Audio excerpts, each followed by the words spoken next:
Hello दोस्तों, मैं doctor Sanju और स्वागत है आपका मेरे इस यूट्यूब चैनल में। दोस्तों, आज के हमारे इस वीडियो में हम बात करने वाले हैं कि क्या जन्म के बाद बच्चों को शहद चटाना या उनको ग्राइप वाटर देना या घुट्टी देना सही है या इसके किसी तरह के कोई नुकसान हो सकते हैं आपके बच्चों में। बट वीडियो शुरू करने से पहले अगर आपने मेरे इस चैनल को सब्सक्राइब नहीं किया है तो इसे सब्सक्राइब ज़रूर कर लें, ताकि मैं जो भी वीडियो बनाऊं बच्चों की हेल्थ से रिलेटेड, उससे रिलेटेड इन्फॉर्मेशन आप तक पहुंचते रहे। तो दोस्तों, आपने देखा होगा कि जब कोई बच्चा पैदा होने वाला होता है, किसी महिला की डिलीवरी होती है, तो जो हमारे घर में दादी नानी होती हैं या जो घर में बड़े होते हैं वो अपने साथ एक छोटी शहद की बोतल हमेशा रखते हैं, क्योंकि बहुत सी हमारे इंडियन फैमिली में ये चीज़ है कि जब बच्चा पैदा होता है तो उसको शुरू में शहद चटाया जाता है, एक तरह के शगुन के तौर पे। या कई बार लोगों को लगता है कि इतनी जल्दी वो माँ का दूध तो पिएगा नहीं, माँ का दूध नहीं बनेगा, तो उस दौरान उसको शहद चटाने से उसको भूख नहीं लगेगी। या कई बार क्या होता है, जब बच्चा पैदा हो जाता है उसके बाद अगर वो बहुत ज़्यादा परेशान रहता है, उसको अंगड़ाई ज़्यादा लेता है, रोता बहुत ज़्यादा है, तो घरों में चलन होता है कि बच्चे को घुट्टी दे दो।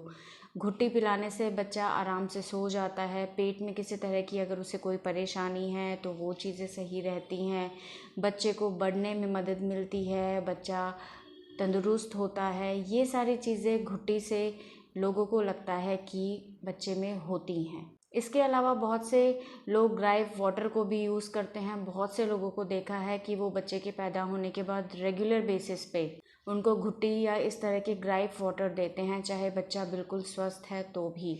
तो आज हम इसी टॉपिक के बारे में बात करने वाले हैं कि क्या शहद, घुट्टी या ग्राइप वाटर बच्चों को देना सही है या इसके किसी तरह के कोई नुकसान है।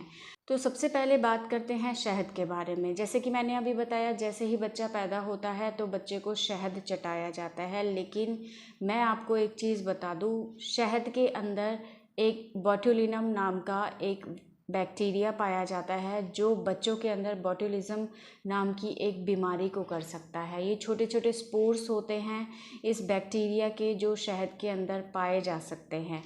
ये बोट्युलिज्म एक ऐसी प्रॉब्लम होती है जिससे बच्चे के शरीर की मांसपेशियों में धीरे धीरे पैरालिसिस की कंडीशन डेवलप हो जाती है।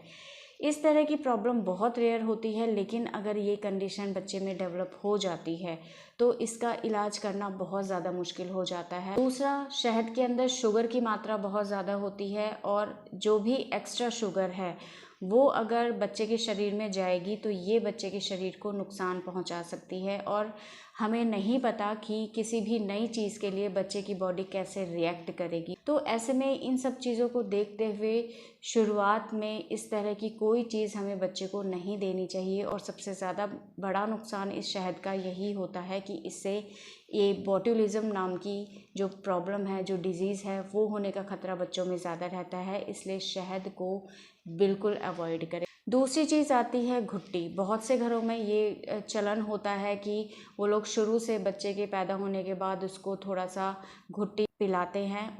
उनको ये लगता है कि घुट्टी पीने से बच्चे का पेट ठीक रहता है, बच्चे के पेट में किसी तरह की कोई गैस, कब्ज़ या पेट खराब होने वाली दिक्कतें नहीं रहती है और बच्चा आराम से सो जाता है। और ये घुट्टी दो तरीके से बनाई जाती है। घरों के अंदर ये बनाई जाती है जिसके अंदर ज़्यादातर जायफल का यूज़ किया जाता है।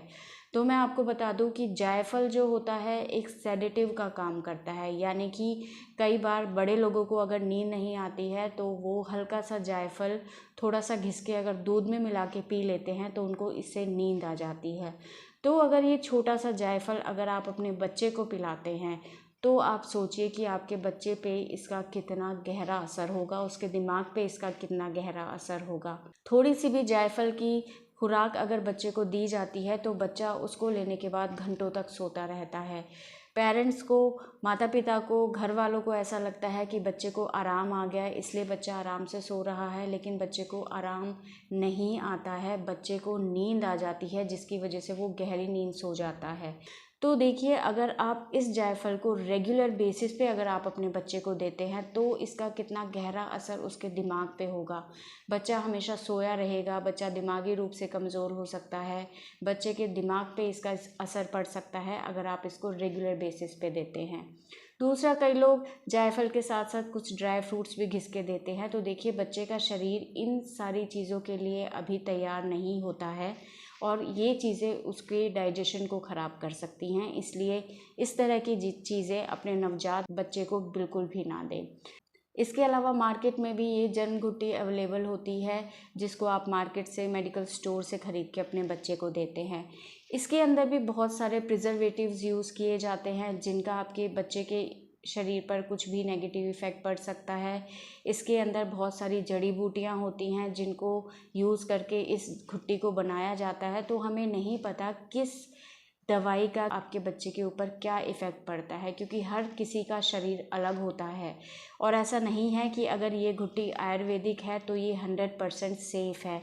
हर चीज़ का कोई ना कोई नुकसान हो सकता है। तो इस चीज़ को देखते हुए आप अपने बच्चे पे इन चीज़ों का एक्सपेरिमेंट बिल्कुल ना करें, क्योंकि बच्चा आपको खुद नहीं बता पाएगा कि इन चीज़ों को लेने से उसको क्या तकलीफ़ हो रही है।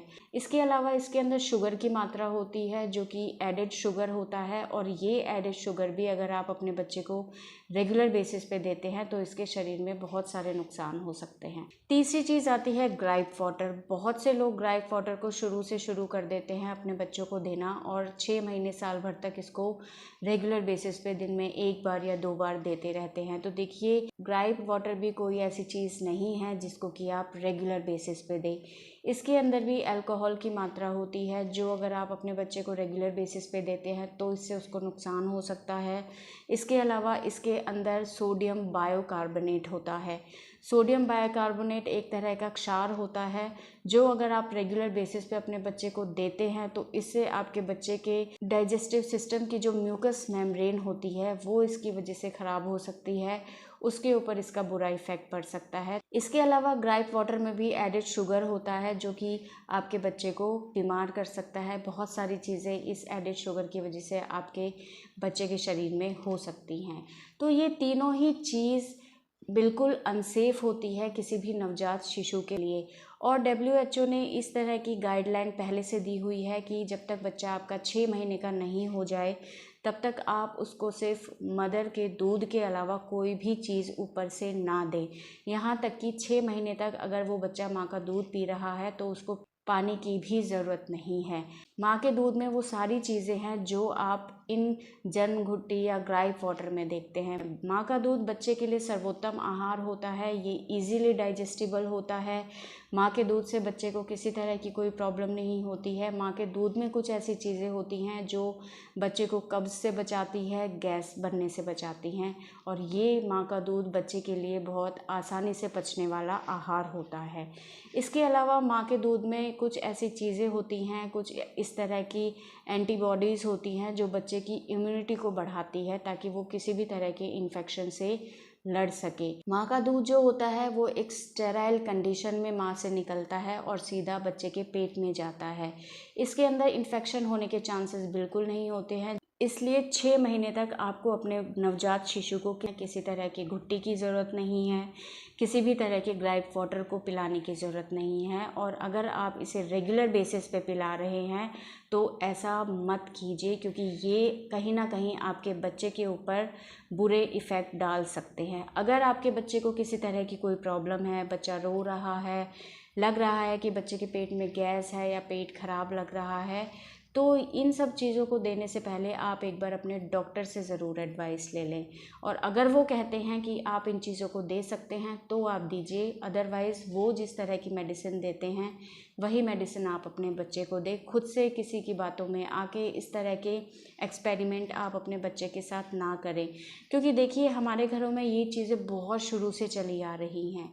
शुरुआत में हमारे जो दादी नानी होती थी वो इन चीज़ों को इस्तेमाल करती थी बच्चों के लिए, क्योंकि देखिए उस दौरान बहुत टाइम अलग था, इस तरह की फैसिलिटी, मेडिकल फैसिलिटी अवेलेबल नहीं थी। अगर हॉस्पिटल या क्लिनिक होते भी थे तो बहुत दूर दराज के इलाकों में होते थे जहाँ जाना पॉसिबल नहीं होता था। तो ऐसे में वो लोग इन चीज़ों का इस्तेमाल करते थे, इनसे उनके बच्चों को आराम लग जाता था। बट आज के टाइम में हर जगह डॉक्टर अवेलेबल है। अगर आपके बच्चे को किसी तरह की कोई दिक्कत होती है तो आप आराम से अपने बच्चे को डॉक्टर को दिखा सकते हैं। पहले इस तरह की फैसिलिटी अवेलेबल नहीं थी, तो पहले का टाइम अलग था, अब का टाइम अलग है।